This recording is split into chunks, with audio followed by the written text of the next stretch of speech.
I guess this is the land down under. Or as the locals like to call it, Oz. We were off to see the wizard, the wonderful Wizard of Oz. Because I can't remember the rest of the song. So I guess I'm Dorothy. And the Aussies are all munchkins?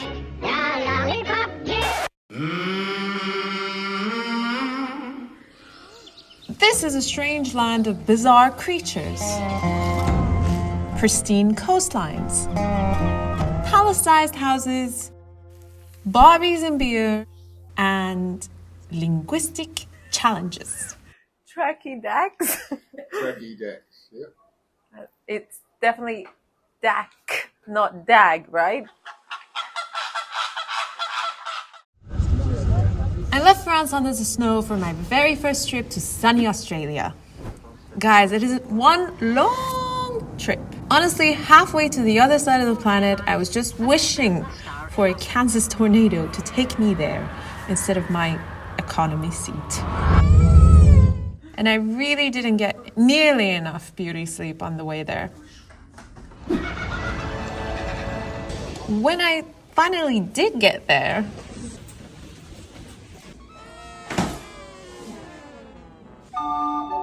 it was odd. Not as exotic as you might think. Australia is a bit like being in America, but with little differences.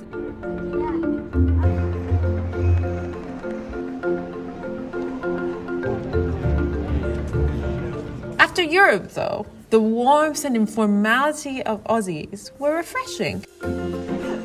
Laid back is part of the DNA. What I really don't get is how this place started as a British penal colony.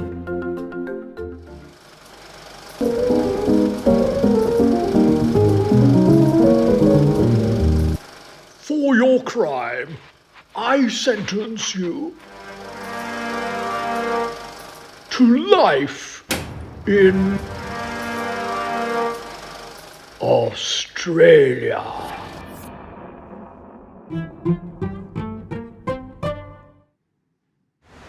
Actually, just a couple of days after the British landed to start their colony, the French turned up. They missed out just by a few days. If history had hiccuped back then, this whole place could have been French. This could have been an ornithorynque. I could have been speaking French instead of this really strange lingo they have here. But more on that later.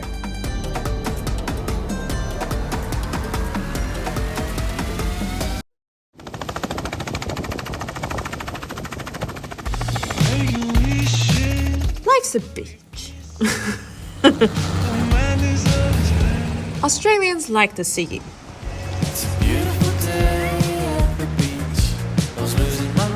So Australian beaches are actually where all the action is.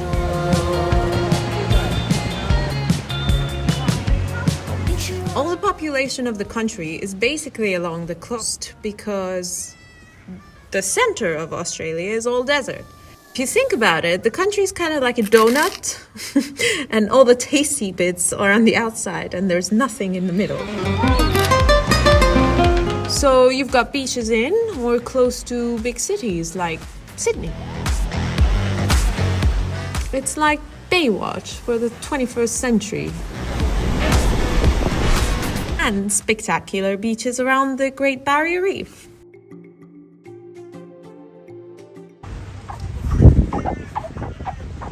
Why does it make a noise?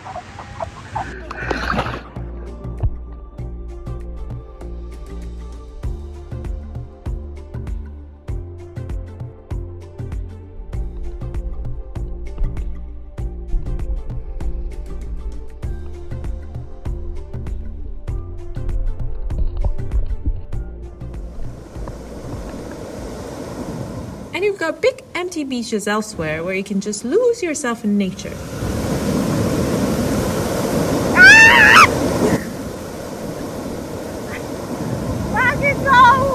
It's so wet all the way.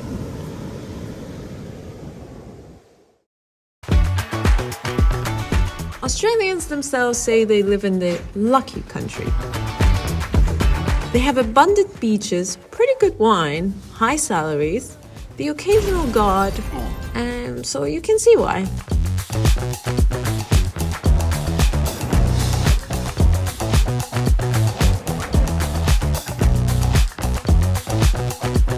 So I decided to put my own luck to the test. First up, some scratch cards, or as they like to call it, scratchies, where I won $40 on my first 2 tries.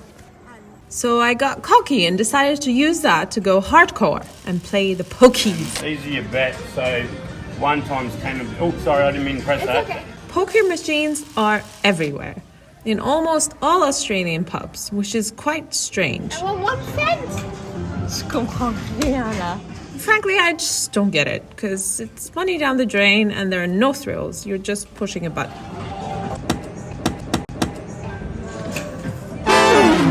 When it comes to money in Australia, they use plastic, well, polymer banknotes that you can see through.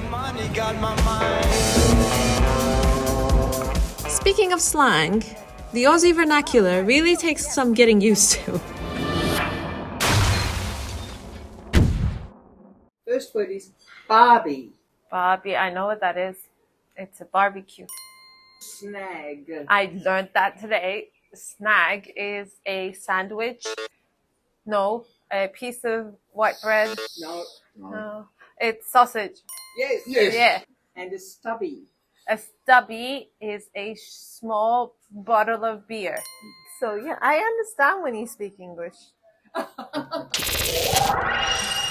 Yeah, no, yeah. Yeah, na, yeah. Is that a thing? Yeah.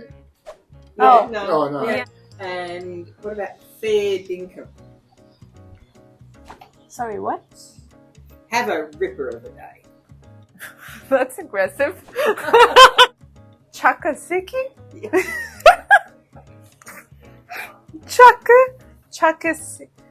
Chucker or chaka? Chuck. Sicky. Siki. Doesn't have to be. Mozzies. Mozzies. Aussies with mom, Australian mom. Tracky. Tracky doesn't have to do anything with tracking or walking or a road. Walking. Tracky. Dags. Dax. Tracky dax. I have no clue then. What is Tracksuit pants. tracksuit pants? Is tracky dax. Tracky decks. I'm pretty sure some of these aren't even real words. My favorite expression, which I heard all the time, was too easy. Too easy. And then there's the Australian fauna. Famously, it seems like everything in Australia is out to kill you. Hold on. Snakes occur naturally in this area? I don't like snakes. I really don't like snakes. We have to leave. Oh, I don't think I can remain calm now. Do we have to go in here? It seems like a death trap.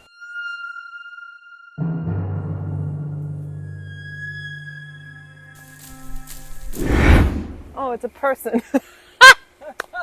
It's a human being. What the fuck is that? But it turns out they do have some cute critters, which are generally less homicidal. Hello, turtle! Hi, turtle! Like emus, who can be overly friendly, it turns out. Kangaroos, of course. These two make up the coat of arms of Australian passports. And then there's a bunch of other animals that don't seem that bad close up. Like dingoes, and koalas, and my favorite, bin chickens. Which makes you think whatever doesn't kill you makes you a nice meal.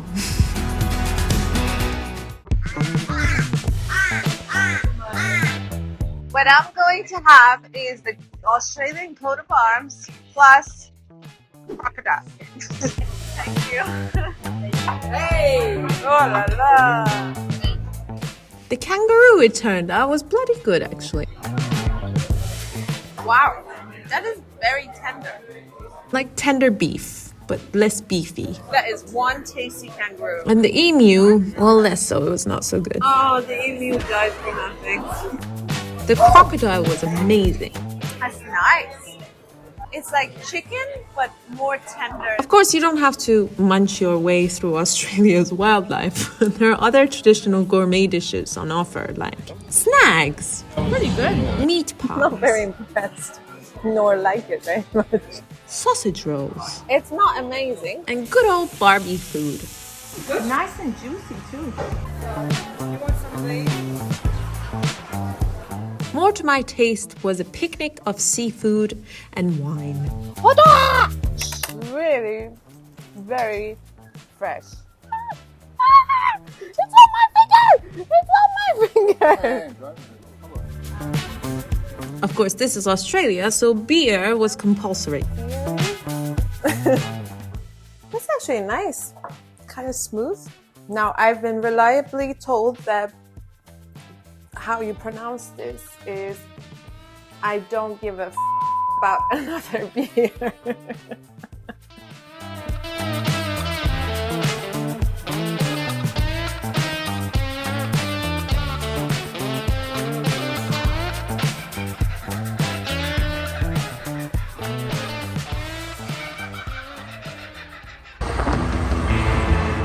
One thing I never really got used to, though, was driving on the wrong side of the road.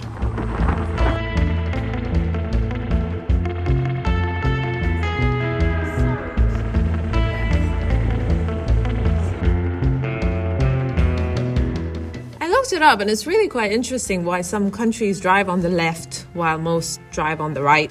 Left-hand drive comes from the ancient Romans. They drove their chariots on the left to leave their sword hand free in case they needed to fight while going along. Britain kept up the Roman tradition and spread it to its colonies like Australia. Right-hand drive, however, started in France, where peasant folks stuck to the right of the roads, while the aristocrats thundered by to the left of them.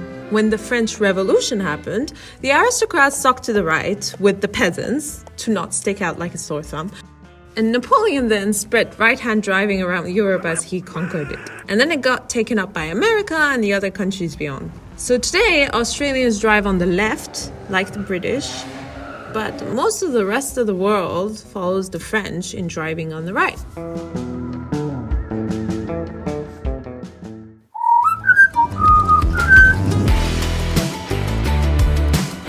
As I say, it can seem a pretty slick life in Australia.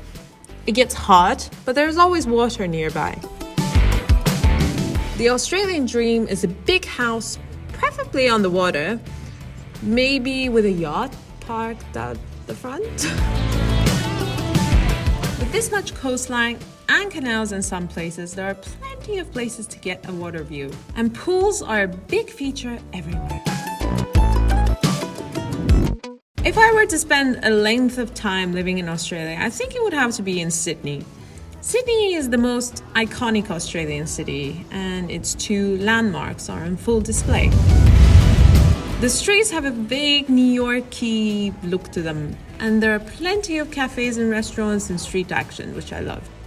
But it is Sydney Harbour that steals the show. Sydney is a port city that makes the most of its waterfront. There's plenty of green in the city though, including places that you feel you're in a world away.